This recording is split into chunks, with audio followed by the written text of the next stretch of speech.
کیسرا کی حسین وادی کی پہاڑیوں کے دامن میں نہر کے بہتے پانی پر عکس بناتی، انوکھی امنگوں سحر انگیز جذبوں سے پنپتی، من چلے آکاشا اور معصوم سی الہام کی معصوم سی چاہت کی دل چھوتی داستان۔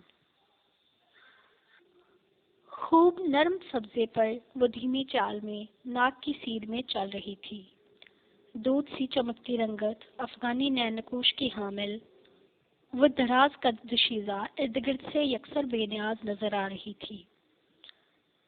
کچھ دور استبل کے قریب پہنچ کر وہ ہلکا سا مسکرائی۔ فلیکا استبل کے قریب بھوسے کے ڈھیر میں چڑھتی دکھائی دی۔ فلیکا اسے دیکھ کر ہنہناتی ہوئی اس کے قریب چلی آئی اور اپنا منہ اس کے کندھے پر رگڑنے لگی۔ یہ اس کی خوشی کا اظہار تھا۔ الہام نے مسکراتے ہوئے اس کی پیٹھ سہلائی اور آگے بڑھنے لگی۔ فلیکا بھی ساتھ چلنے لگی۔ مزید چند قدم چلنے کے بعد وہ کچھ فاصلے پر بہتی ہوئی نہر کے کنارے رکھے بڑے بڑے پتھروں میں سے ایک پر جا بیٹھی۔ یہ روز کا معمول تھا۔ ڈوبتا سورج اسے اداس کرتا تھا، لیکن اس کے باوجود وہ روز اسے الوداع کرنے ضرور آتی تھی۔ الہام نے دفعتاً نہر کنارے اگے سفید پھولوں میں سے ایک چن کر ہاتھ میں لے کر سونگھا، پھر گہری سانس لے کر فلیکا کی جانب دیکھا۔ پوچھو گی نہیں کہ میں اداس کیوں ہوں؟ الہام نے آہستگی سے سوال کیا۔ فلیکا ہنہنائی۔ الہام نے مسکرا کر اس کی گردن چومی۔ جانتی ہوں، ایک تم ہی تو میری پیاری دوست ہو فلیکا، لیکن میں بہت اداس ہوں۔ بابا جان کی طبیعت آج پھر بگڑ گئی۔ بھاگ کر مبشر ادا کو بلا کر لائی۔ انہوں نے بتایا کہ بابا جان کے جگر میں پھر سے ورم آ گیا ہے اور پھیپھڑے بھی کچھ اچھی حالت میں نہیں۔ بابا جان اپنی صحت سے بہت زیادہ لاپرواہ ہیں، اس لیے آج میں ان سے خوب لڑی۔ سگار جو نہیں چھوڑتے۔ بھلا کوئی یوں تنگ کرتا ہے اپنی پیاری بیٹی کو؟ اس نے سوالیہ انداز میں اپنی سفید اور بھورے رنگت کی درمیانے قد کی گھوڑی کی گردن سہلائی۔ فلیکا نے اپنا منہ اس کے کندھے پر رکھ کر اظہار یکجہتی کیا۔ کیسرا کی حسین وادی کی پہاڑیوں کے دامن میں نہر کے بہتے پانی پر عکس بناتی، انوکھی امنگوں سحر انگیز جذبوں سے پنپتی، من چلے آکاشا اور معصوم سی الہام کی معصوم سی چاہت کی دل چھوتی داستان۔ خوب نرم سبزے پر وہ دھیمی چال میں ناک کی سیر میں چل رہی تھی، دودھ سی چمکتی رنگت افغانی نین نقوش کی حامل، وہ دراز قد دوشیزہ ارد گرد سے یکسر بے نیاز نظر آ رہی تھی۔ کچھ دور استبل کے قریب پہنچ کر وہ ہلکا سا مسکرائی۔ فلیکا استبل کے قریب بھوسے کے ڈھیر میں چڑھتی دکھائی دی۔ فلیکا اسے دیکھ کر ہنہناتی ہوئی اس کے قریب چلی آئی اور اپنا منہ اس کے کندھے پر رگڑنے لگی۔ یہ اس کی خوشی کا اظہار تھا۔ الہام نے مسکراتے ہوئے اس کی پیٹھ سہلائی اور آگے بڑھنے لگی۔ فلیکا بھی ساتھ چلنے لگی۔ مزید چند قدم چلنے کے بعد وہ کچھ فاصلے پر بہتی ہوئی نہر کے کنارے رکھے بڑے بڑے پتھروں میں سے ایک پر جا بیٹھی۔ یہ روز کا معمول تھا۔ ڈوبتا سورج اسے اداس کرتا تھا، لیکن اس کے باوجود وہ روز اسے الوداع کرنے ضرور آتی تھی۔ الہام نے دفعتاً نہر کنارے اگے سفید پھولوں میں سے ایک چن کر ہاتھ میں لے کر سونگھا، پھر گہری سانس لے کر فلیکا کی جانب دیکھا۔ پوچھو گی نہیں کہ میں اداس کیوں ہوں؟ الہام نے آہستگی سے سوال کیا۔ فلیکا ہنہنائی۔ الہام نے مسکرا کر اس کی گردن چومی۔ جانتی ہوں، ایک تم ہی تو میری پیاری دوست ہو فلیکا، لیکن میں بہت اداس ہوں۔ بابا جان کی طبیعت آج پھر بگڑ گئی۔ بھاگ کر مبشر ادا کو بلا کر لائی۔ انہوں نے بتایا کہ بابا جان کے جگر میں پھر سے ورم آ گیا ہے اور پھیپھڑے بھی کچھ اچھی حالت میں نہیں۔ بابا جان اپنی صحت سے بہت زیادہ لاپرواہ ہیں، اس لیے آج میں ان سے خوب لڑی۔ سگار جو نہیں چھوڑتے۔ بھلا کوئی یوں تنگ کرتا ہے اپنی پیاری بیٹی کو؟ اس نے سوالیہ انداز میں اپنی سفید اور بھورے رنگت کی درمیانے قد کی گھوڑی کی گردن سہلائی۔ فلیکا نے اپنا منہ اس کے کندھے پر رکھ کر اظہار یکجہتی کیا۔ اگر وہ ہی ٹھیک نہیں ہوں گے تو میں کیسے خوش رہوں گی اور اکیلے کیسے یہ سارا فارم اور باغ سنبھالوں گی؟ اب تم ہی بتاؤ فلیکا، کیا میں اکیلے یہ سب کچھ کر سکتی ہوں؟ گھوڑوں کی دیکھ بھال، مرغیوں کو دیکھنا، بھینسوں کو چارہ ڈالنا، سبزیوں کی دیکھ بھال کرنا، پھلوں کو دیکھنا۔ اف، کتنا تھک جاتی ہوں میں۔ اور ملازم بھی تو دیکھو نا، کتنے کام چور ہوتے ہیں، جب تک ان کے سر پر کھڑے ہو کر ہدایتیں نہ دو ڈھنگ سے ایک کام نہیں کرتے۔ اس کے لہجے سے گہری ناراضی کا اظہار ہو رہا تھا۔ اور جانتی ہو فلیکا، بابا نے رات کھانا بھی نہیں کھایا، نہ دودھ پیا۔ اب ایسے میں میری خفگی جائز ہے کہ نہیں، تم خود ہی بتاؤ، وہ کہہ رہی تھی۔ اسی پل اس کے سر پر بندھا زرد اسکارف ڈھیلا ہوا، جسے اس نے سلیقے سے دوبارہ سر پر ٹھیک کیا اور اپنی جگہ سے اٹھ گئی۔ فلیکا نے اسے اٹھتے دیکھا تو پتھر کے قریب چلی آئی۔ الہام سنبھل کر اس کی پیٹھ پر سوار ہوئی اور آہستگی سے اس کی گردن سہلائی۔ فلیکا اپنے ازلی شاہانہ انداز میں آہستگی سے گھومی اور آگے بڑھنے لگی۔ گھوڑی پر سوار الہام آس پاس پھیلے فارم پر طائرانہ نگاہ ڈالتی جانے کن سوچوں میں گم تھی۔ وجدان ہاؤس میں طوفان کا سما تھا۔ بیٹھک میں بیٹھے گھر کے تمام افراد کے چہروں پر پریشانی تھی۔ کیوں نہ ہوتی، آکاشا صاحب کو جلال جو آ گیا تھا، لیکن میں ہی کیوں کیوں کیوں کیوں؟ قریب تھا کہ آکاشا طیش کی حالت میں اپنے سنہرے گھنگریالے بال نوچ ڈالتا۔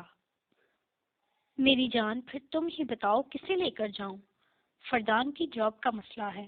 اویس اپنا کاروبار ایسے چھوڑ کر نہیں جا سکتا۔ عمر کے امتحانات ہو رہے ہیں اور رومان ہاؤس جاب میں مصروف ہے۔ میں بھی ایگزام دے کر تھکا ہرا گھر میں کچھ دن آرام کرنا چاہتا ہوں، اور میں کیسرا ہرگز نہیں جا رہا۔ نو، نیور۔ اس نے صاف انکار کر دیا تھا۔ مجیدہ لاچاری سے شوہر نامدار کی جانب دیکھنے لگی۔ بیٹا، کچھ دن کی تو بات ہے، تمہارے ماموں کی طبیعت کچھ ٹھیک نہیں ہے، ان کا بھی دل بہل جائے گا اور تمہاری ماں بھی کچھ دن بھائی کے ساتھ رہ کر پرسکون ہو جائے گی۔ آخر اس میں حرج ہی کیا ہے؟ فیضان چاچو نے بھی بحث میں اپنا حصہ ڈالا۔ ان سب کی پوری کوشش تھی کہ کسی طرح آکاشا کو ماں کے ساتھ کیسرا جانے کے لیے راضی کر لیا جائے، لیکن آکاشا اپنی ضد پر اڑا تھا۔ لیکن میں نہیں جانا چاہتا۔ بچوں کے پیمپر لینے جانا ہے تو آکاشا، لڑکیوں کو چوڑیاں خریدنی ہے تو آکاشا، دوپٹوں پر پیکو کروانی ہے تو آکاشا، دودھ نہیں ہے تو آکاشا، دہی نہیں ہے تو آکاشا، زہر نہیں ہے تو آکاشا۔ ایک آکاشا ہے، آپ لوگوں کو ترس کیوں نہیں آتا مجھ پر؟ وہ رہانسا ہو کر بولا۔ میری جان، وہاں جا کر ان کاموں سے بھی تو جان چھوٹ جائے گی تمہاری۔ کچھ دن تازہ آب و ہوا میں گزارو گے، اچھا لگے گا۔ اور وہاں کون سا تم نے بکریاں چرانی ہے یا گوبر صاف کرنا ہے؟ فیضان چاچو نے اسے راضی کرنے کی ایک اور کوشش کی۔ نہیں، میں وہاں جاؤں گا ہی نہیں۔ وہاں ایک ڈائنگ بستی ہے، ہرے نیلے پیلے اسکارف والی، اسے دیکھ کر میرا خون جلتا ہے۔ میں ہرگز نہیں جاؤں گا وہاں۔ اسے اپنی ماموزاد الہام یاد آئی۔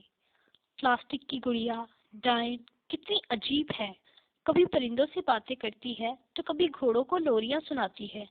نفسیاتی پاگل، خپتی کہیں کی۔ اسے پورا یقین تھا ماں وہاں جا کر پھر اس کے رشتے کے بارے میں سوچے گی۔ وہ اور الہام، بیوی کی صورت تو کیا، اسے 10 گھر دور رہنے والی پڑوسن کی صورت بھی قبول نہیں تھی۔ تو تمہارا اس بیچاری سے کیا لینا دینا؟ فریدہ چچی نے اسے گھورا۔ بیچاری! آکاشا کی بھوری آنکھیں غصے سے ابل پڑی۔ خبردار، خبردار چچی جان، اگر اسے بیچاری کہا۔ میں وہ دن نہیں بھولا جب اس نے ایک دن تکیے سے میرا منہ دبا کر میری سانسیں تک چھیننے کی کوشش کی تھی، میرے پلنگ کے گدے کو پانی سے بھر دیا اور میری ساری پسندیدہ شرٹس پھاڑ کر اپنے گھوڑوں کے لیے مفلر سی کر انہیں پہناتے ہوئے کہہ رہی تھی، شہری مفلروں کا تحفہ میرے پیارے گھوڑوں کے لیے۔ اور وہ دن جب اس نے میرے جوتوں میں اتنی بڑی چونٹیاں ڈال دی تھی، آپ کی ہمت بھی کیسے ہوئی اس ڈائن کو بیچاری کہنے کی؟ نہیں مطلب آپ کو سچ میں وہ بیچاری؟ جذبات کی شدت سے اس کی آواز بیٹھ گئی تھی، لیکن باقی سب بامشکل اپنی ہنسی ضبط کرنے کی ناکام کوشش کر رہے تھے۔ آپ لوگ کیوں ہنس رہے ہیں؟ کوئی مجھے بتانا پسند کرے گا؟ آکاشا نے خونخوار نگاہ آس پاس موجود لوگوں پر ڈالی۔ میرے جگر، ان سب باتوں کو تو سالوں بیت گئے، اب تھوڑی ایسا ہوگا، مجیدہ نے اپنے لاڈلے بیٹے کو پچکارا۔ نہ کریں ممی جذباتی بلیک میلنگ، کیسرا کی پہاڑیوں کی قسم میں نہیں جاؤں گا وہاں، بتا رہا ہوں۔ آکاشا غصے سے پیر پٹکتا وہاں سے جانے لگا۔ ہائے میرے مالک، کتنی بدنصیب بہن ہوں، اکلوتے بھائی کی بیماری میں اس کو دیکھنے تک سے محروم ہوں۔ کیسی بدنصیبی ہے یہ؟ رہنے دیں فردان کے ابا، میری ٹکٹ کروا دیں، میں خود ہی اکیلی چلی جاؤں گی، مجیدہ روتے ہوئے کہنے لگی۔ آکاشا جو کمرے سے نکلنے لگا تھا فوراً پلٹ کر ماں کے آنسوؤں کو دیکھنے لگا۔ ابھی تو ٹھیک تھی، اچانک اتنے آنسو؟ ماں کے آس پاس نگاہ دوڑائی، کوئی گلاس بھی موجود نہیں تھا۔ وہ کیا کہتے ہیں انگریزی میں؟ Trust issues. جی بالکل ایسا ہی کوئی معاملہ درپیش تھا آکاشا صاحب کو۔ ممی آپ کو کیا ہوا؟ ابھی تو ٹھیک تھی، حیرت سے پوچھا۔ اسی پل مجیدہ آواز رونے لگی۔ او میرے خدایا، کس مصیبت میں پھنس گیا ہوں، دل ہی دل میں کہتا واپس پلٹا۔ رونا بند کریں، چلتے ہیں ہم، بند کریں یہ اسٹار پلس والی ایکٹنگ، آکاشا نے ناراضی سے کہتے ہوئے ماں کے آنسو پہنچے۔ مجیدہ رونا بھول کر فوراً اس کا چہرہ ہاتھوں میں بھر کر چٹا چٹ چومنے لگی۔ میرے دل کی ٹھنڈک، مجھے پتا تھا مان جائے گا، خوشی سے کہتی ہوئی وہ اسے گلے لگانے لگی۔ آکاشا منہ بنائے بیٹھا تھا۔ اوکے تو جاؤ، رمیشا نے لاپرواہی سے کندھے اچکائے۔ آکاشا حقدق ہی تو رہ گیا تھا، یعنی کہ محتمہ کو فرق ہی نہیں پڑتا کہ آکاشا اتنے دن گھر سے دور رہے۔ آکاشا کی تیوریاں چڑھ گئی۔ میں وہاں 20-25 دن کے لیے جا رہا ہوں، آکاشا نے اسے احساس دلانا چاہا۔ بس کم از کم 2 ماہ تو تمہیں وہاں ضرور رکنا چاہیے۔ رمیشا نے ہاتھوں پر لگی تازہ نیل پالش کو 2 پھونکے مارتے ہوئے شان بے نیازی کا مظاہرہ کیا۔ اب کی بار تو آکاشا کا چہرہ سرخ پڑنے لگا۔ تم مجھے مس نہیں کرو گی؟ دل کی بات زبان پر آ ہی گئی۔ کیوں نہ آتی؟ وہ کوئی عام لڑکی تو نہ تھی، رمیشا خان تھی، آکاشا کی پسند۔ کروں گی، رمیشا نے کہا، لیکن صرف کہا ہی تھا، لگتا تو نہ تھا کہ وہ آکاشا نامی مخلوق کو یاد بھی کرنا چاہتی ہے۔ یہ کیا بات ہوئی؟ میری طرف دیکھ کر بات کیوں نہیں کرتی یار؟ آکاشا نے چڑھ کر کہا تھا۔ یہ لو، دیکھ رہی ہوں تمہاری طرف، اور کچھ؟ رمیشا نے تنک کر کہا اور اس کی طرف دیکھا۔ آکاشا نے بھی مسکرا کر اس کی طرف دیکھا۔ صاف رنگت پر بڑی بڑی سیاہ آنکھیں، ناک ذرا سی بڑی تھی لیکن اس کے بھرے بھرے چہرے پر جچتی تھی، ہونٹ نازک تھے، پیاری تھی وہ، اور پھر اپنی خوبصورتی پر 4 نہیں 40 چاند لگانے کا ہنر بھی خوب جانتی تھی۔ بال اس کے سیاہ تھے لیکن سنہری ڈائی کروا رکھے تھے، ابھی ہفتہ قبل ہی ریبانڈنگ کروا کر آئی تھی۔ پہننے اوڑھنے کا سلیقہ بھی خوب تھا، یوں ہی تو نہیں خاندان بھر کے لڑکے اس پر بری طرح فدا تھے۔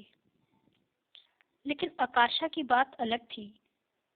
ایک تو وہ خود بھی کسی شہزادے سے کم نہ تھا، دوسرا خاندان بھر کی ہی نہیں یونیورسٹی تک کی کہ محلے کی بھی ساری لڑکیاں آکاشا کو خاصا پسند کرتی تھی۔ من چلا اور نٹ کھٹ سا آکاشا دل جیتنے کا ہنر بخوبی جانتا تھا۔ اس کے قریب رہتے ہوئے مشکل تھا کہ دل اس پر نہ آئے۔ وہ صرف لڑکیوں کی میں ہی نہیں بلکہ ہر عمر کے مرد، عورت اور بچے آکاشا کو دل سے پسند کرتے تھے۔ ایک تو وہ سب کی مدد کرنے کو ہر وقت تیار رہتا تھا، چاہے کوئی وقت ہو، کسی کو انکار نہ کرتا۔ روتے ہوئے کو کیسے ہنسانا ہے، کسی کی اداسی کو کیسے بھگانا ہے آکاشا سے بہتر کوئی نہیں جانتا تھا۔ خیر تو ہم اس وقت رمیشا میڈم کے کمرے میں تھے۔ اوکے، پھر میں جا رہا ہوں، اپنا خیال رکھنا، آکاشا نے اٹھتے ہوئے کہا۔ اوکے، رمیشا نے لاپرواہی سے کہا۔ آکاشا گہری سانس بھرتا کمرے سے نکل گیا۔ ہاں ڈارلنگ، یہ میرا کزن تھا، رمیشا نے کان میں ہینڈ فری لگاتے ہوئے کہا۔ وہ اتنی دیر سے کال ہولڈ پہ کیے بیٹھی تھی۔ آکاشا اٹھ کر گیا تو باتوں کا نہ ختم ہونے والا سلسلہ پھر شروع ہو گیا۔ وہ شگل لگائے رکھنے کی شوقین تھی۔ تعریفوں کے پل، مہنگے تحفے، بڑے بڑے ہوٹلوں میں جا کر کھانا، یہ سارے شوق وہ اپنی ماہانہ 5,000 جیب خرچ سے پورے نہیں کر سکتی تھی، تو اس کے لیے اس نے مختلف بوائے فرینڈ بنا رکھے تھے۔ کیا کہہ رہا تھا؟ گاؤں جا رہا ہے یہ بتانے آیا تھا، رمیشا نے بیزاری سے جواب دیا۔ تو تمہیں کیوں بتا؟ او کم آن، ہم کوئی اور بات کرتے ہیں۔ کیا تم آکاشا کا پوسٹ مارٹم کرنے بیٹھ گئے ہو؟ رمیشا تنک کر بولی تھی۔ دوسری طرف اس کی خفگی محسوس کر کے رابیل نے فوراً موضوع تبدیل کر لیا تھا۔ کمرہ انتہائی وسیع تھا، پرانے طرز کا بڑا سا پلنگ کمرے کے عین وسط میں رکھا تھا۔ ایک جانب پستے رنگ کے صوفے تھے، سامنے ہی میز پر بڑا سا ٹی وی رکھا تھا۔ فرنیچر قیمتی لکڑی کا تھا۔ بائیں جانب ایک بڑی سی کھڑکی تھی جس کے پاس 2 جھولنے والی کرسیاں تھیں۔ کمرے میں نیم اندھیرا پھیلا ہوا تھا۔ پلنگ پر مناف خان نیم دراز تھے، قریب ہی الہام ان کے ہاتھ تھامے بیٹھی تھی، چہرے پر پریشان سے تاثرات چھائے تھے۔ بابا جان، اب آپ کیسا محسوس کر رہے ہیں؟ الہام نے فکر مندی سے پوچھا۔ میری گڑیا رانی، میں اب بالکل ٹھیک ہوں، اب تم بھی جا کر سو جاؤ، وہ نرمی سے بولے۔ اب درد تو نہیں ہو رہا معدے میں؟ الہام نے پھر پوچھا۔ نہیں میری جان، کہیں درد نہیں ہے، جاؤ جا کر سو جاؤ، تھک گئی ہوگی نا، انہوں نے بیٹی کے ہاتھ تھپ تھپاتے ہوئے کہا۔ کل پھپھو کس کے ساتھ آ رہی ہیں؟ الہام نے اچانک یاد آنے پر پوچھا۔ آکاشا کے ساتھ، مناف خان نے بغور اسے دیکھتے ہوئے جواب دیا۔ کیا؟ الہام کا منہ کھلا رہ گیا۔ وہ بدتمیز، اکڑ مزاج، مغرور شہری خپتی بندر، وہ سوچ کر رہ گئی۔ ہاں، پچھلی بار کی طرح اس کی ناک میں دم نہ کرنا، برداشت سے کام لینا، انہوں نے نرمی سے کہا۔ الہام شرمندہ سی ہو کر باپ کو دیکھنے لگی۔ بابا، اس بات کو کم از کم 7 سال ہونے کو ہیں، اور تب اس نے مجھے اور میرے گھوڑوں کو تنگ بھی تو کتنا کیا تھا۔ میرے سلطان گھوڑے کی ٹانگ توڑی تھی، روپا کو نہر میں جا پھینکا تھا، یاد نہیں آپ کو؟ وہ تحمل بھری خفگی سے کہہ رہی تھی۔ اچھا سمجھ سکتا ہوں، اس وقت تم دونوں ہی چھوٹے تھے، لیکن اب ایسا کچھ نہ ہو، انہوں نے تاکید کی۔ جی بابا جان، الہام نے آہستگی سے کہا اور وہاں سے اٹھ گئی۔ کمرے کا دروازہ بند کرتی اپنے کمرے کی جانب بڑھنے لگی۔ اگر اس بار اس بندر نے میرے ساتھ کوئی زیادتی کی تو اس کی ناک میں دم نہیں کروں گی، بلکہ اس کی پکوڑے سی ناک ہی کاٹ دوں گی، خود سے کہتی وہ اپنے کمرے میں داخل ہو گئی۔ صبح سورج طلوع ہونے سے قبل ہی الہام اٹھ گئی تھی۔ ستارے آسمان پر اب بھی موجود تھے۔ الہام اپنے بھورے گھنگریالے بالوں کو لپیٹتی بالکنی تک آئی۔ اس کے کمرے کی بالکنی سے نظر آنے والا منظر انتہائی خوبصورت تھا، جسے دیکھ کر روح تک تازگی بھر جاتی تھی، چاہے وہ منظر صبح کا ہو، شام کا یا رات کا۔ 100 ایکڑ پر پھیلی ساری زمین مناف خان کی تھی۔ اس زمین پر انہوں نے ساری زندگی محنت کی تھی، پھل، پھول اور سبزیاں اگائی تھی۔ ڈیری فارم اور پولٹری فارم کا نظام بہترین طریقے سے چل رہا تھا۔ گھوڑوں کا بیوپار بھی عروج پر تھا۔ جب منتشا بی بی زندہ تھی تب تک مناف خان ان کے ساتھ مل کر سارے کام کی نگرانی کرتے تھے، لیکن عزیز از جان بیوی کی وفات کے بعد رفتہ رفتہ وہ خود بھی ڈھہ سے گئے تھے۔ یوں تو الہام ہر کام میں طاق تھی، گھوڑوں کی عام بیماریوں کا علاج، مرغیوں کی دیکھ بھال، پھولوں، پھلوں اور سبزیوں کا حساب کتاب وہ بخوبی کر لیتی تھی، لیکن اس کے باوجود وہ اپنے بابا کی نگرانی میں کام کرنا اور اکیلے سب سنبھالنے میں زمین آسمان کا فرق تھا۔ پچھلے چند ہفتوں سے مناف خان کی طبیعت زیادہ خراب رہنے لگی تھی، جس کی وجہ سے الہام کی جان سولی پر اٹکی ہوئی تھی۔ وہ ہر پہر فکر مند رہتی تھی۔ کافی دیر بالکنی میں کھڑے ہو کر باہر کے منظر سے روح کو سیراب کرنے کے بعد الماری کی طرف آئی اور اپنے لیے لباس منتخب کیا۔ سرخ اور آتشی رنگ کے امتزاج سے بنی ٹخنوں سے ذرا اونچی اسکرٹ اور شرٹ لیے وہ غسل خانے کی طرف بڑھ گئی۔ کچھ دیر بعد نہا کر نکلی اور تولیے سے بال خشک کرنے لگی۔ اس کے گھنگریالے بھورے بال کمر تک لمبے تھے۔ گول بھرا بھرا سرخ و سفید رنگت کا حامل چہرہ، لمبی کمہاری بھوری آنکھیں جن پر گھنی مڑی ہوئی پلکوں کی باڑ تھی، چھوٹی سی ناک اور بھرے بھرے گلابی لب۔ نچلے لب کے باہنی سرے پر سیاہ تل تھا جو اس کے چہرے پر کیا خوب جچتا تھا۔ دراز قد اور متناسب جسم وہ خوبصورتی کا دلنشین پیکر تھی، لیکن اسے خاص اس کی نرم سرولی سی آواز اور انوکھی شاہانہ چال بناتی تھی۔ اس کے چلنے کا انداز انتہائی دلکش تھا۔ اس کا ٹھہر ٹھہر کر قدم رکھنا شاید یہ بچپن سے گھوڑوں کی سنگت میں رہنے کی بدولت تھا۔ وہ رنگ برنگی رومالوں کی بے حد شوقین تھی، بالوں کو ہمیشہ ننھے رومالوں سے ڈھانپے رکھتی تھی۔ اس کے ہر لباس کی رنگت سے میل کھاتا ننھا سا اسکارف اس کے پاس موجود تھا۔ وہ اپنے کپڑے خود تیار کیا کرتی تھی۔ جب کپڑا لاتی تو اسکارف بھی اسی کپڑے کا نکل آتا، جسے وہ کبھی خوبصورت مصنوعی پھولوں سے سجاتی تو کبھی فراغت ملنے پر اون کی مدد سے ان پر پھول کاڑ لیتی۔